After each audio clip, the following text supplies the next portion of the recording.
Sir, আজকে দেখছি আপনার ভীষণ মন খারাপ। চলুন একটা গল্প শোনাই। যখন আমার ভীষণ করে কষ্ট হয়, আমি তখন এই কথাগুলো নীরবে শুনি। ধরুন আপনার খুব অসুস্থ মনে হচ্ছে, কেমন জানি শূন্য শূন্য লাগছে, ক্লান্তি লাগছে। তখন আপনি একজন ডক্টরের শরণাপন্ন হইলেন। ডক্টর আপনাকে অনেকগুলো রিপোর্ট দিল। আপনি পরীক্ষাগুলো করে রিপোর্টগুলো ডক্টরের হাতে তুলে দিলেন। ডক্টর রিপোর্টটা হাতে নিয়ে আপনার মুখের দিকে তাকাচ্ছে, আবার রিপোর্টের দিকে তাকাচ্ছে। তখন আপনাকে জিজ্ঞাসা করলো, আপনার সাথে কেউ আসেনি? তখন আপনি বললেন, না, আমি একাই এসেছি। অনেক দিন ধরেই ক্লান্ত মনে হচ্ছে, কেমন জানি মনে হচ্ছে, আমি জানি না।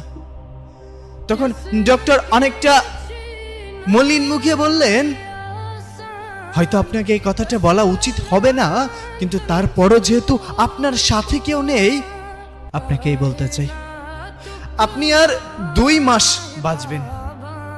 আপনার জীবনের সব ইচ্ছা আকাঙ্ক্ষা সবকিছু পূরণ করে নিন। যদি কোনো কিছু ইচ্ছা অপূরণীয় থাকে, আপনি পূরণ করে নিতে পারেন। এই 2টা মাস আপনি এই পৃথিবীকে দেখে নেন। আপনার যে রোগ ধরা পড়েছে, আমি সে রোগের নাম নিতে চাচ্ছি না, তবে ভেঙে পড়বেন না। মানুষ মাত্রই মরণশীল, আজ না হোক কাল ঠিকই চলে যেতে হবে। আপনাকে এজন্যই সতর্ক করে দিলাম, কারণ আমি এমন রোগী অনেক দেখেছি। ঠিক তখন আপনি স্তব্ধ হয়ে গিয়েছেন। আপনার এত ক্ষমতা, এত জোশ, এত টাকা, এত অর্থ সম্পদ কোথায় যাবে? কোথায় যাবে? যত বড়ই শক্তিশালী মানুষ হোক না কেন, মানুষ তো মরণশীল। আপনি রিপোর্টগুলো হাতে নিয়ে হসপিটাল থেকে বের হয়ে যাচ্ছেন। আপনার চোখে মুখে মলিন একটা ভাব। আপনি চারপাশটা খুব মনোমুগ্ধকর ভাবে তাকিয়ে আছেন, প্রকৃতি দেখছেন। কেমন জানি আপনার এই প্রকৃতি ছেড়ে যেতে মন চাচ্ছে না। আপনার ভীষণ কষ্ট হচ্ছে, দম বন্ধ হয়ে যাচ্ছে। আপনি বাসায় গেলেন। বাসায় যেতে অনেক দেরি হয়ে গেল। তখন প্রতিদিনের মতো আজও বাবা বলে উঠলো, দেখো তোমার গুণধর ছেলে এসেছে, নাও এখন হাত পা ধুয়ে খাবার দাও, খেয়ে আবার বের হোক।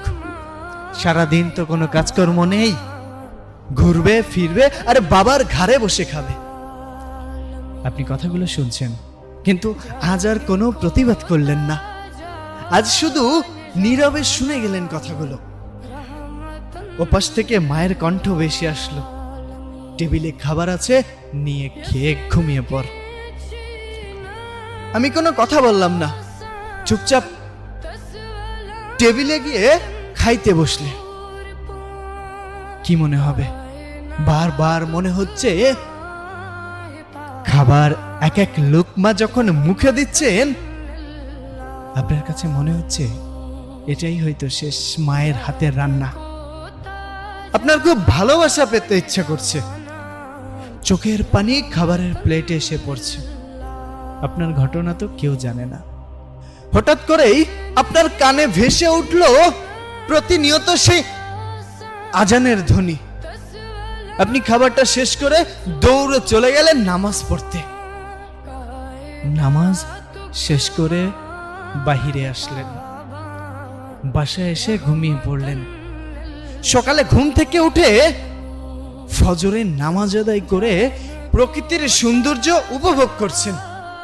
কত সুন্দর পাখির কিচিরমিচির, সূর্যটা কত সুন্দর লাল রক্তিম ধারণ করে আছে। সবকিছুর প্রেমে পড়ে গেলেন। আগে কখনো কোনোদিন এই প্রকৃতি ঠিক এমন করে আপনি দেখেননি। আপনার কাছে এমন করে মনেও হয়নি। এসব ভাবতে ভাবতে আপনি সামনের দিকে এগিয়ে যাচ্ছেন। হঠাৎ করেই আপনার সাথে সেই মানুষটির দেখা হলো, যেই মানুষটাকে আপনি একদম সহ্য করতে পারেন না। স্যার, একটু ভাবুন, তখন আপনার ইমোশনটা কেমন হবে? আপনি তার সাথে তর্ক বিতর্ক করার বদলে তাকে বুকে টেনে নিলেন। সে অবাক হয়ে গেল। কি হয়েছে? আপনি কান্না করে দিয়ে সামনের দিকে আগালেন। পথে ঘাটে যেখানে যার সাথে দেখা হচ্ছে আপনি সালাম প্রদান করছেন। আপনি হঠাৎ করেই দেখলেন রাস্তার পাশে একটা কুকুর শুয়ে আছে। আপনি দোকান থেকে একটা রুটি কিনে এনে নিজে হাতে ওই কুকুরটিকে খাওয়াচ্ছেন। অথচ এভাবে কখনোই আপনি প্রকৃতির প্রেমে পড়েননি। আপনি এই পৃথিবী, এই দুনিয়া, এই সৌন্দর্য ছেড়ে আপনি কোথাও যেতে চাচ্ছেন না, কিন্তু যেতে হবে। আপনি আস্তে আস্তে দুর্বল হয়ে পড়ছেন। আপনি আস্তে আস্তে মানসিকভাবে ভেঙে পড়ছেন শারীরিকভাবে। আপনার বাসা থেকে কিছুটা বুঝতে পারল।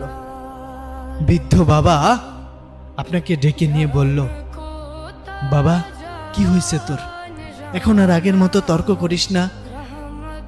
যে খাবার নিয়ে সারা দিন অভিযোগ করতিস, এখন যে খাবার দেয়া হয় সেটাই চোখ বন্ধ করে খেয়ে নিস। কি হয়েছে তোর? তখন আপনি চিৎকার করে দু চোখের পানি ছেড়ে দিয়ে বাবাকে জড়িয়ে ধরলেন। কেমন লাগছে? কষ্ট লাগছে। আপনার কান্না দেখে রান্নাঘর থেকে দৌড়ে এসে আপনার মা আপনাকে জড়িয়ে ধরল। বাবা কি হয়েছে তোর? আপনি মলিন মুখে বললেন, মা